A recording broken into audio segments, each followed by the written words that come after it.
ನಮಸ್ಕಾರ ವೀಕ್ಷಕರೇ, ಸುಹಾಸಿನಿ ಕಾರ್ಯಕ್ರಮಕ್ಕೆ ಪ್ರೀತಿಯ ಸ್ವಾಗತ. ಒಂದು ಕಾರ್ಯಕ್ರಮದ ಯಶಸ್ಸಿನ ಹಿಂದೆ ನಿರೂಪಕರ ಪಾತ್ರ ಬಹುಮುಖ್ಯವಾಗಿರುತ್ತೆ. ಯಾಕಂದ್ರೆ ನಿರೂಪಕರು ಅಂದ್ರೆ ಫೇಸ್ ಆಫ್ ದ ಪ್ರೋಗ್ರಾಮ್ ಅಂತಾನೆ ಹೇಳ್ಬೋದು. ಇಡೀ ಕಾರ್ಯಕ್ರಮದ ತಿರುಳನ್ನ ಅವರು 4 ಮಾತುಗಳಲ್ಲಿ ಹೇಳಿ ಜನರನ್ನ ಹಿಡಿದಿಟ್ಟುಕೊಳ್ಬೇಕಾದ ಬಹುಮುಖ್ಯವಾದಂಥ ಅತಿ ಜವಾಬ್ದಾರಿಯುತವಂತಹ ಕಾರ್ಯವನ್ನು ಅವ್ರು ಮಾಡ್ತಾರೆ. ಹಾಗಾದ್ರೆ ನಿರೂಪಣೆ ಹೇಗಿರಬೇಕು, ನಿರೂಪಕರು ಹೇಗಿದ್ರೆ ಜನರಿಗೆ ಇಷ್ಟವಾಗ್ತಾರೆ, ಬನ್ನಿ ನೋಡೋಣ. ಇವತ್ತಿನ ಸುಹಾಸಿನಿಯಲ್ಲಿ ಮತ್ತೊಮ್ಮೆ ಕಾರ್ಯಕ್ರಮಕ್ಕೆ ಸ್ವಾಗತ. ನಾನು ನಿಮ್ಮ ಗೆಳತಿ ಸಬೀತಾ.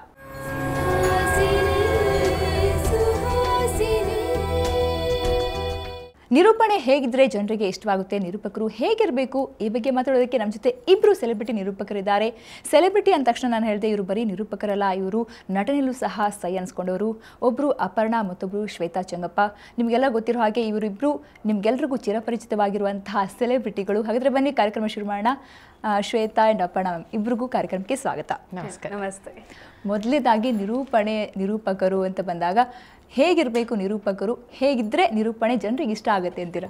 ಅಪರ್ಣಾ ಅವ್ರ ಥರ ಇರಬೇಕು. ನಿಜ, ನೀವು ರೋಲ್ ಮಾಡೆಲ್ ಎಲ್ಲ ನಿರೂಪಕರಿಗೆ. ಇಲ್ಲ, ಅಲ್ಲೊಟ್ಟೋದೆ ಸತ್ಯವಾದ ಮಾತು ಅದಷ್ಟೇ. ನಿರೂಪಣೆ ಹೇಗಿರಬೇಕು ಅಂದರೆ ಯಾವ ನಿರೂಪಣೆ ಅನ್ನೋ ಪ್ರಶ್ನೆ ಇವತ್ತು ಬರುತ್ತೆ. ಅದು ವೇದಿಕೆಗೆ ಮಾಡ್ತಿದ್ದೀವಾ, ಇಲ್ಲ ಟಿ ವಿಗೆ ಮಾಡ್ತಿದ್ದೀವಾ, ಇಲ್ವಾ ಬಾನುಲಿಗೆ ಮಾಡ್ತಾ ಇದ್ದೀವಾ? ಯಾವುದೇ ನಿರೂಪಣೆ ಆದರೂ ನಾನು ಏನು ಹೇಳ್ತಿದ್ದೀನಿ ಜನಕ್ಕೆ ಅದು ತಲುಪಬೇಕು. ನನ್ನ ಭಾಷೆ ಚೆನ್ನಾಗಿರಬೇಕು, ಮತ್ತು ಅದು ವಿಷಯ ತುಂಬ ಸ್ಪಷ್ಟವಾಗಿ ಜನಕ್ಕೆ ಮನದಟ್ಟಾಗೋ ಹಾಗೆ ಆಸಕ್ತಿಯುತವಾಗಿ ತಲುಪಬೇಕು. ಹೌದೇ. ಸೊ ಏನನ್ಸುತ್ತೆ ನಿಮಗೆ ಶ್ವೇತಾ?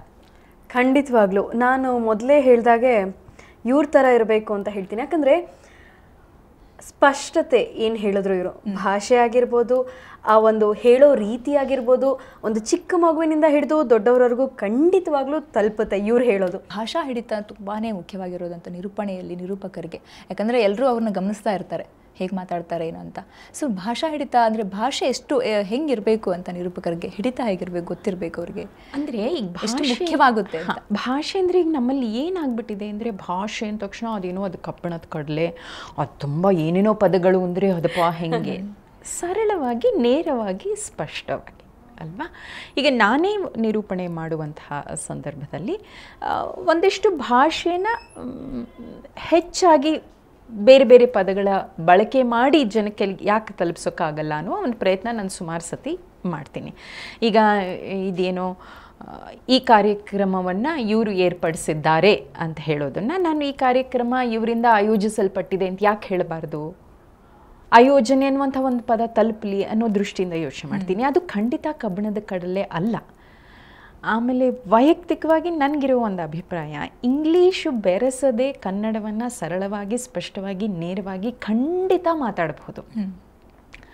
ಅದಕ್ಕೆ ನಾನೇ ಉದಾಹರಣೆ ಅಂತ ಅಂದರೆ, ನಾನು ಹೆಗ್ಗಳಿಕೆಯಲ್ಲಿ ಹೇಳ್ಕೊಳ್ತಿಲ್ಲ ಅಥವಾ ಹೆಚ್ಚುಗಾರಿಕೆಯಲ್ಲಿ ಹೇಳ್ಕೊಳ್ತಿಲ್ಲ. ಅದು ಇಂಗ್ಲೀಷ್ ಬೆರೆಸದೇ ಇದ್ರೆ ಜನಕ್ಕೆ ಅರ್ಥ ಆಗಲ್ಲ ಅನ್ನೋದು ನಾವು ತಗೊಳ್ಳುವ ನಿರೀಕ್ಷಣಾ ಜಾಮೀನು ಅಂತ ನಾನು ಹೇಳೋದು. ನನಗೆ ಭಾಷೆ ಬರಲ್ಲ ಅಥವಾ ನನಗೆ ಭಾಷೆ ಮೇಲೆ ಹಿಡಿತಾ ಇಲ್ಲ ಅನ್ನುವ ಕಾರಣಕ್ಕಾಗಿ ನಾವು ಅದನ್ನು ಹೇಳ್ತಾ ಇದ್ದೀವಿ ಅಥವಾ ಜನದ ಮೇಲೆ ಅಥವಾ ವೀಕ್ಷಕರ ಮೇಲೆ ಅಥವಾ ಕೇಳುಗರ ಮೇಲೆ ಹೇರ್ತಾ ಇದ್ದೀವಿ ಅಂತ ನನಗೆ ವೈಯಕ್ತಿಕವಾಗಿ ಅನಿಸುತ್ತೆ. ಏಕೆಂದರೆ ಕನ್ನಡ ಭಾಷೆ ಸಮೃದ್ಧವಾಗಿದೆ. ಏನು ಹೇಳಬೇಕೋ ಅದನ್ನು ಸ್ಪಷ್ಟವಾಗಿ, ನೇರವಾಗಿ, ಸರಳವಾಗಿ ಎಲ್ರಿಗೂ ಅರ್ಥ ಆಗೋ ಹಾಗೆ ಖಂಡಿತ ಹೇಳ್ಬೋದು. ಅನೇಕ ಬಾರಿ ಏನಾಗುತ್ತೆ ಅಂತಂದರೆ, ಬೇರೆಯವರ ಸ್ಕ್ರಿಪ್ಟಿಗೆ ನಾವು ಧ್ವನಿ ಆಗಬೇಕಾಗತ್ತೆ. ಕೆಲವು ಬಾರಿ ನಿರೂಪಕಿಯರೇ ಸ್ಕ್ರಿಪ್ಟನ್ನು ತಯಾರಿಸ್ಕೋಬೇಕಾಗತ್ತೆ. ಸೊ ಹೇಗಿದ್ರೆ ಕಾರ್ಯಕ್ರಮಕ್ಕೆ ಒಳ್ಳೇದು ಅನಿಸುತ್ತೆ?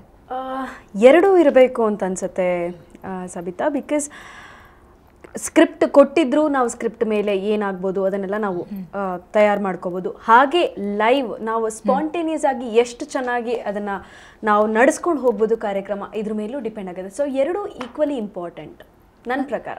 ಕೆಲವರೆಲ್ಲ ಏನೂ ಬರ್ಕೊಳ್ಳದೆ ಮಾತಾಡ್ತಾರೆ, ಅದು ಒಂದು ಹೆಗ್ಗಳಿಕೆ, ಖಂಡಿತ ನಾನು ಒಪ್ಕೊಳ್ತೀನಿ. ಆದರೆ ಬಾನುಲಿ, ವಿಶೇಷತಃ ನಾನು ಆಕಾಶವಾಣಿ ವಿಷಯ ಮಾತಾಡ್ತಿದ್ದೀನಿ. ಆಕಾಶವಾಣಿಯ ಒಂದು ಸರಳವಾದ ನಿಯಮ ಏನು ಅಂದರೆ, ನೀನು ಅದ್ಭುತ ಮಾತುಗಾರ್ತಿ ಆಗಿರ್ಬೋದು, ನೀನು ಜಗತ್ತಿನ ಎಲ್ಲ ವಿಷಯವನ್ನು ಬಲ್ಲವಳಾಗಿರ್ಬೋದು, ಆದರೂ ಮುಂದೆ ಒಂದು ಸ್ಕ್ರಿಪ್ಟ್ ಇರಬೇಕು, ಇಟ್ಕೊಳ್ಳಿ. ಯಾಕೆಂದ್ರೆ ಎಂಥ ವ್ಯಕ್ತಿನೂ ಒಂದು ಕ್ಷಣ ಏನೋ ಮನಸ್ಸಿಗೆ ಏನು ತೋಚಲ್ಲ, ಪದ ಏನು ಹೊಳೆಯಲ್ಲ, ಏನ್ ಮುಂದೆ ಹೇಳ್ಬೇಕು ಅನ್ನೋದು ಗೊತ್ತಾಗಲ್ಲ. ಅಂಥ ಸಮಯದಲ್ಲಿ ಕೆಳಗಡೆ ಒಂದಿಷ್ಟು ಏನೋ ಒಂದು ಬರಹ ಇದ್ರೆ ಒಂದ್ಸರ್ತಿ ಹಿಂಗೆ ಕಣ್ಣಾಡ್ಸಿದ್ರೆ ನಿಮಗೆ ಸಹಾಯ ಆಗತ್ತೆ.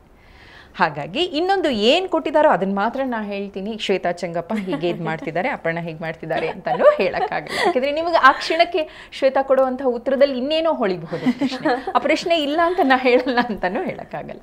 ಸೊ ಶ್ವೇತಾ ಹೇಳಿದ್ದು ಶ್ವೇತಾಕ್ಕೆ 100% ಅಂತ. ಸೊ ನಿರೂಪಣೆ ಆಡು ಭಾಷೆಯಲ್ಲಿದ್ದರೆ ಹೆಚ್ಚು ರೀಚ್ ಆಗುತ್ತೆ ಅಂತ, ಅಂದರೆ ರೀಸ್ನಲ್ಲಿ ನಾವು ಭಾಷೆಗಳು ಚೂರು ಚೇಂಜ್ ಆಗುತ್ತೆ. ಸೊ ಆಡು ಭಾಷೆಯಲ್ಲಿದ್ದರೆ ಎಷ್ಟು ಹೆಂಗಿರುತ್ತೆ ಅಂತ, ಚೆನ್ನಾಗಿರುತ್ತೆ, ರೀಚ್ ಆಗುತ್ತಾ ಬೇಗ ಅಂತ. ಈಗ ನೀವು ಹೇಳ್ತಿರೋದು ಆಡು ಭಾಷೆ ಮತ್ತು ಶೈಲಿ. ಹೌದು, ನೀವು ಮಾತಾಡ್ತಿರೋದು ಶೈಲಿ ವಿಷಯ. ಹೌದು. ಈಗ ಆಡು ಭಾಷೆ ಅಥವಾ ಸಾಹಿತ್ಯಕ ಭಾಷೆ ಎರಡು ದೃಷ್ಟಿ ತಗೊಂಡಾಗ ಇವತ್ತೇನಾಗಿದೆ, ನಮ್ಮ ಸಂಪರ್ಕ ಮತ್ತು ವಾಹಿನಿಗಳ ಮುಖೇನ ಎಲ್ಲರಿಗೂ ಎಲ್ಲ ಭಾಷೆ, ಎಲ್ಲ ಶೈಲಿಯ ಅರಿವಿದೆ. ಮಂಗಳೂರು ಕನ್ನಡ ಹೇಗಿದೆ ಅಂತ ಇಲ್ಲಿಯವರೆಗೂ ಗೊತ್ತು, ಅಥವಾ ಮಂಗಳೂರಿನವ್ರಿಗೆ ಅಲ್ಲಿ ಯಾವುದೋ ರಾಯಚೂರು ಕನ್ನಡ ಹೇಗಿದೆ ಅಂತ ಗೊತ್ತು. ಬಹುಶಃ ಬೇಗ ಅರ್ಥ ಆಗೋದು ಒಂದು ಸ್ವಲ್ಪ ಕಠಿಣ ಆಗ್ಬೋದು, ಬಟ್ ಖಂಡಿತ ಅರ್ಥ ಆಗುತ್ತೆ. ಅರ್ಥನೇ ಆಗೋಲ್ಲ, ಅದೇನೋ ಅವ್ರು ಹಂಗೆ ಮಾತಾಡ್ತಿದ್ರು ನಮಗೇನು ಪದನೇ ಹೋಗಲಿಲ್ಲ ಅಂತ ಖಂಡಿತ ಇಲ್ಲ. ಸೊ ನಿರೂಪಕಿ ಅಂತ ಅಂದಾಗ ಅವರ ಕಾಸ್ಟ್ಯೂಮ್ಸ್, ಡ್ರೆಸ್ ಎಲ್ಲದೂ ಕೌಂಟ್ ಆಗುತ್ತೆ. ಸೊ ನಿರೂಪಕಿ ಟೋಟಲ್ ಆಗಿ ಹೆಂಗಿದ್ರೆ ಚೆನ್ನಾಗಿರುತ್ತೆ, ಅಂದರೆ ಎಷ್ಟರ ಮಟ್ಟಿಗೆ ಅದು ಕೂಡ ಪ್ರಭಾವ ಬೀರುತ್ತೆ ಅಂತ. ಅದು ನನ್ನನ್ನು ಕೇಳ್ತಿದ್ದೀರಾ? ಶ್ವೇತಾ ಅಪ್ಡೇಟ್ ಆಗಿ ಮಾಡರ್ನ್ ಅಪ್ಡೇಟ್ ಅಂತ ಹೇಳಿದ್ರೆ ನೋಡ್ತಿರ್ತೀವಿ ನಾವು ಆ್ಯಂಕರಿಂಗ್ ಮಾಡ್ತಿರೋದು. ಈಗ ನಾನು ಮಾಡಿದ್ದ ಶೋಗಳೇ ಆಗಿರ್ಬೋದು, ಪ್ರತಿ ದಿವಸ ಹೋಗುತ್ತೆ ಅನ್ನುವಾಗ ಒಂದೇ ಥರ ಹೋದರೆ ಜನಕ್ಕೆ ಅದು ಬೋರ್ ಆಗುತ್ತೆ ಅನ್ನೋದಿತ್ತು.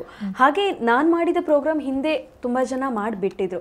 ಸೊ ಹಾಗಾಗಿ ನನಗೊಂದು ಭಯ ಇತ್ತು, ಏನು ಆ ಲೆವೆಲಿಗೆ ರೀಚ್ ಆಗ್ತೀವ ನಾವು. ಯಾಕಂದರೆ ನೀವು ಗೊತ್ತಿರ್ಬೋದು, ನಾನು ಆ್ಯಕ್ಟಿಂಗ್ ಸ್ಟಾರ್ಟ್ ಮಾಡಿ ಆಮೇಲೆ ಈಗೀಗ ಆ್ಯಂಕರಿಂಗ್ ಮಾಡ್ತಿರೋದು. ಅದು ಟೈಮ್ ಸಿಕ್ಕಿದಾಗ ನನಗೆ ಇಷ್ಟವಾದಂಥ ಪ್ರೋಗ್ರಾಮ್ ಬಂದರೆ ಮಾತ್ರ ಮಾಡ್ತಿರೋದು. ಸೊ ಇನ್ನೊಬ್ರು ಮಾಡಿಬಿಟ್ಟಿದ್ದಾರೆ ಅನ್ನೋ ಆ ಥರ ಆದಾಗ ಅವ್ರ ಲೆವೆಲ್ಗೆ ರೀಚ್ ಆಗ್ತೀವ ಅಥವಾ ಆ ಎಕ್ಸ್ಪೆಕ್ಟೇಷನ್ನ ನಾವು ಕ್ರಾಸ್ ಮಾಡ್ತೀವ, ಇದೊಂದು ಭಯ ಇರುತ್ತೆ ನಮಗೆ. ಸೊ ಅವಾಗ ಏನಾಗುತ್ತೆ, ಪ್ಲಸ್ ಪಾಯಿಂಟ್ ನನಗೆ ಬಂದಿದ್ದು ಡ್ರೆಸ್ಸಿಂಗ್ ಸೆನ್ಸಲ್ಲಿ ನಾನು ಚೇಂಜ್ ಮಾಡಬೇಕು. ಸೊ ಇದುವರೆಗೂ ಒಂದು ರೋಲ್ ಮಾಡೆಲ್ ಆಗಿ ಇಟ್ಕೋಬೇಕು ಜನ ಅನ್ನೋದು ನನ್ನ ಮೈಂಡಲ್ಲಿ ಬಂತು.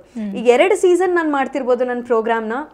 2 ಸೀಸನಲ್ಲೂ ಒಂದು ದಿವಸ ಹಾಕಿದ್ದ ಸ್ಯಾರಿ ಆಗಿರ್ಬೋದು, ಬಿಂದಿ ಹಾಕಿರ್ಬೋದು, ಅಥವಾ ನನ್ನ ಬಳೆಗಳಾಗಿರ್ಬೋದು, ಯಾವುದೂ ರಿಪೀಟ್ ಅಂತ ಮಾಡಿಲ್ಲ. ಸೊ ಅದೇನಾಗುತ್ತೆ, ಎಷ್ಟೋ ಜನ ಹೇಳ್ತಾರೆ, ಇವಾಗ ಮೇಡಮ್ TV ನೋಡೋಕ್ಕೆಲ್ಲ ಟೈಮ್ ಸಿಗಲ್ಲ ನಮಗೆ, ಬಟ್ ನೀವೇನು ಹಾಕಿದ್ದೀರಾ ಅಂತ ನೋಡೋಕ್ಕಾದ್ರೂ TV ಆನ್ ಮಾಡಿಬಿಟ್ಟು ಮತ್ತೆ ಚಾನಲ್ ಚೇಂಜ್ ಮಾಡ್ತೀವಿ ಅಂತ ಹೇಳ್ತಾರೆ. ಸೊ ಹೀಗನ್ನುವಾಗ ಎಸ್, ಡ್ರೆಸ್ಸು ನಮ್ಮನ್ನು ನಾವು ಪ್ರೆಸೆಂಟ್ ಮಾಡ್ಕೊಳ್ಳೋಂಥ ರೀತಿ ಖಂಡಿತವಾಗ್ಲೂ ಇಂಪಾರ್ಟೆಂಟ್ ಆಗಿದೆ ಇದರಲ್ಲಿ. ಓಕೆ ಮೇಡಮ್, ನಿಮ್ಮ ಜೊತೆ ಮಾತನ್ನು ಮುಂದುವರಿಸ್ತೀನಿ. ನಿರೂಪಣೆ ಬಗ್ಗೆ ಇನ್ನಷ್ಟು ಮಾತಾಡೋದಿದೆ. ವೀಕ್ಷಕರೇ, ನಾವು ಮಾತಾಡ್ತಾ ಇದ್ವಿ ನಿರೂಪಣೆ ಹೇಗಿರಬೇಕು, ನಿರೂಪಕರು ಹೇಗಿದ್ರೆ ಜನರಿಗೆ ಇಷ್ಟ ಆಗ್ತಾರೆ ಅನ್ನೋದ್ರ ಬಗ್ಗೆ ಮತ್ತಷ್ಟು ಮಾತಾಡ್ತೀವಿ ಒಂದು ಚಿಕ್ಕ ಬ್ರೇಕ್ನ ನಂತರ.